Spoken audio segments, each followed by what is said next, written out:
What is going on, everybody? Welcome back to Blessed Vet. I hope all of you are having a wonderful day.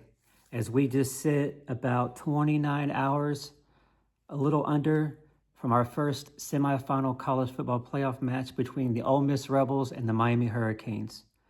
So today I just wanted to get on here and kind of give my prediction, some keys to success for both teams, and kind of how I see this game playing out. So first things first here, Miami has been about a 3.5 point favorite the whole time, according to Vegas. And the over-under is sitting at 51.5 to 52.5, depending on what site you look at.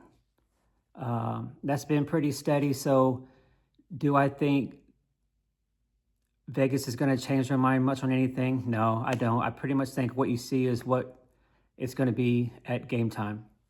But let's start out with the keys to victory for Ole Miss. First thing, Trinidad Chambers for Ole Miss has to keep playing like he has. He has to be Superman.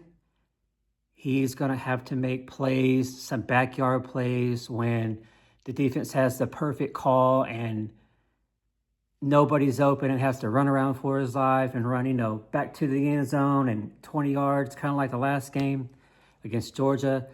Those kind of plays are going to happen, I feel like, for Ole Miss to be successful. Those are going to have to be some crazy backyard plays. Miami's defense is very, very physical. They're one of the best in the country.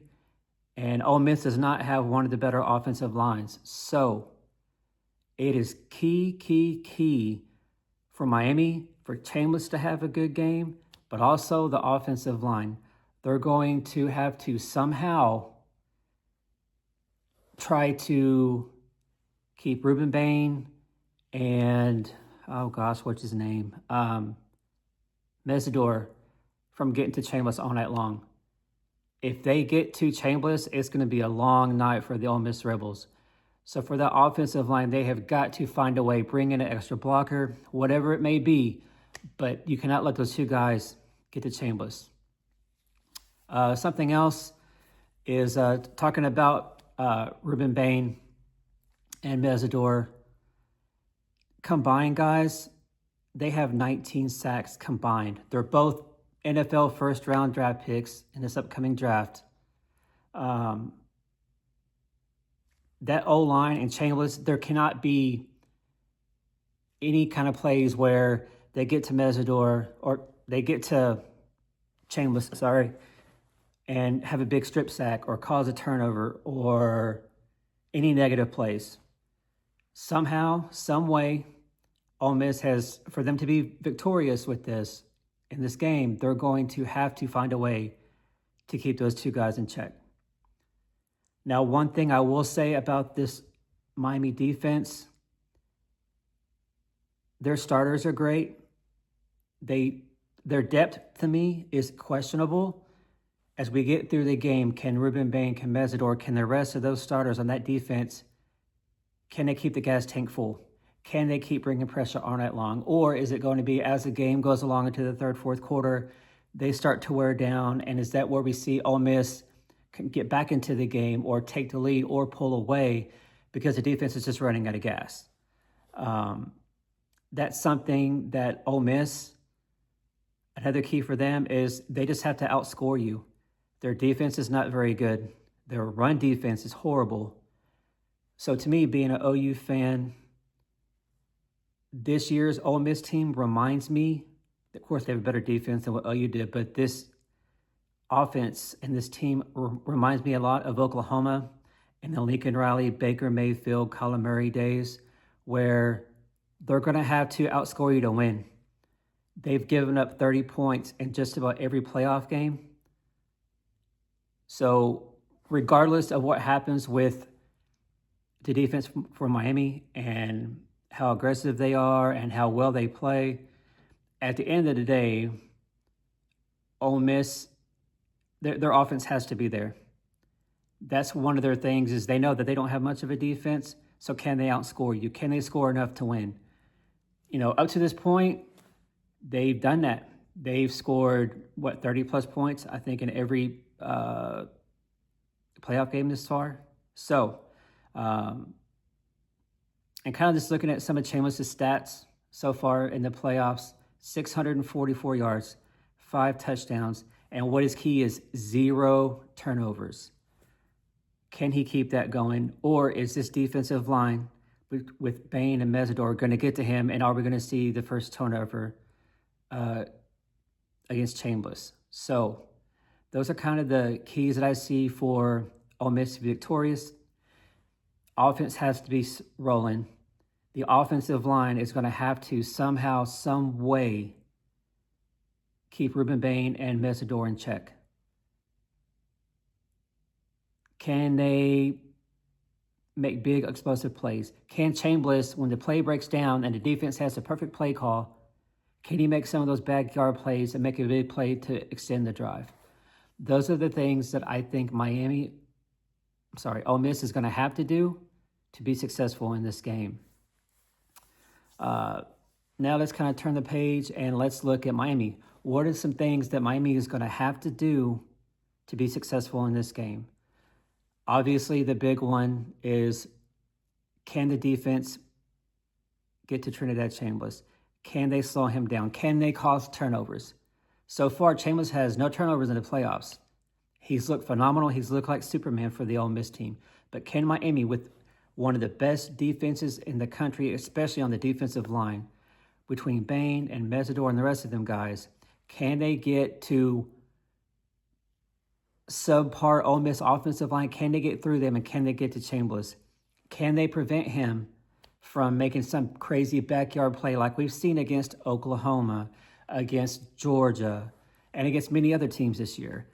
Can they keep him in check? Can they keep him in the pocket and not let him escape and run around and make some crazy play to extend the drive?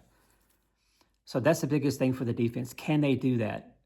Another thing that the defense is going to have to do, Miami's depth at the defensive line and the defense as a whole, that's questionable. So how much gas will the defense, Ruben Bain, Mesidor, how much will they have in the second half when it gets later into the game?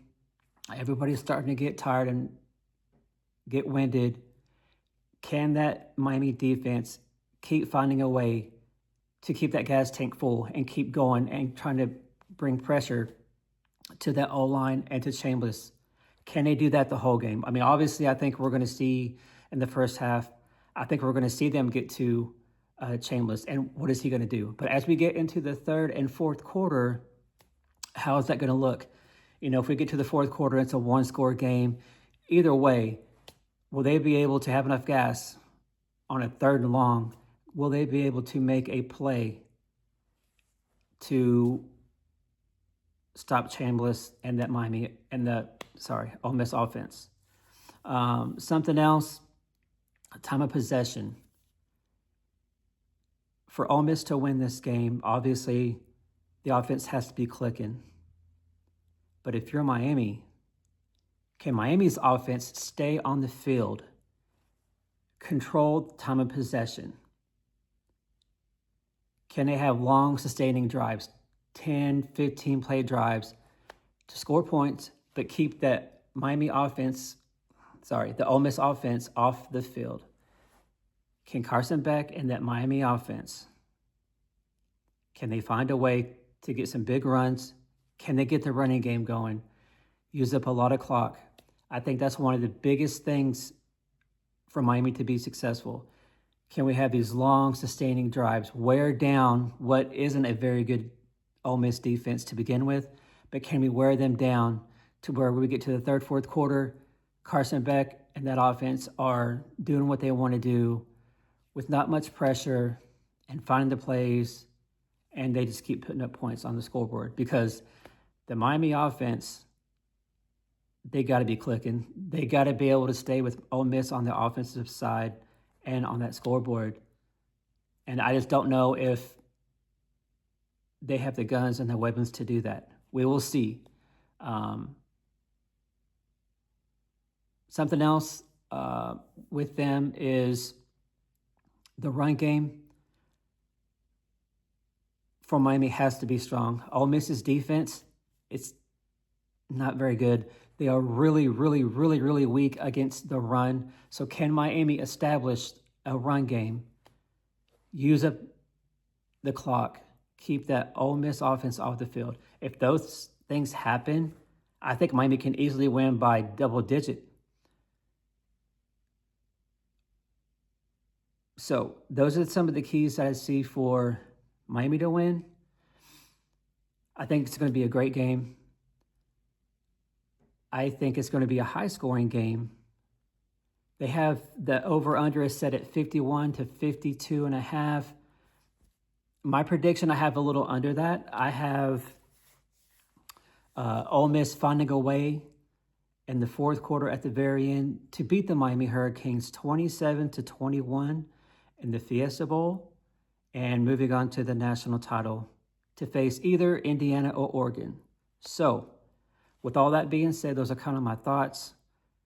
What I think each team needs to do to be successful in this game. And yeah, I'm just hoping that we get a great game, no blowouts, nothing like that. I don't expect we will, but those are just kind of my thoughts and keys to success for both of these teams. So y'all let me know below. What is your score prediction? What do you think is going to happen? What are some of your keys for each team to be successful? And I will see you guys tomorrow night. I will be doing a watch party, so come join me at Blessed Vet. If you're new here, subscribe. If you're a fan of college football, if you're a fan of the SEC, Oklahoma, that's my favorite team. If you're a fan of any of that, like, comment, subscribe. Let me know your thoughts on the game. And with that being said, I will see you guys tomorrow at the watch party. Y'all have a good day. Boomer.